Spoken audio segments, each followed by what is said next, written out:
ঘুম ভাঙল অ্যালার্মের শব্দে। ধরপড় করে বিছানায় উঠে বসলাম। ঘর অন্ধকার। কি হলো? আমি কম্বল ছেড়ে উঠলাম। টেবিলের কাছে গিয়ে ঘড়ির ওপর আলো ফেলে দেখলাম সত্যি 2টো। তবে অ্যালার্ম বাজলো কি করে? রাত্রে ঘুম ভেঙে শুনলাম দরজায় কে ঠক ঠক করে টোকা মারছে। বিছানা ছেড়ে উঠলাম, কিন্তু দোর খুলে দেখি কেউ নেই। আবার দরজা বন্ধ করে ফিরছি, ওই পা মুছড়ে পড়ে গেলাম। কিন্তু কিন্তু আশ্চর্য, আমি হোঁচট খাইনি, পায়ে কাপড়ও জড়িয়ে যায়নি। ঠিক মনে হলো কেউ আমাকে যেন পেছন থেকে ঠেলে দিল। আচ্ছা, রাত্রি তখন কটা? কটা হবে?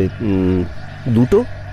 কাল রাত্রি 2টোর সময় আমার ঘরে অকারণে অ্যালার্ম ঘড়ি বাজলো। আর ঠিক সেই সময় 2 মাইল দূরে আপটের পা মচকালো।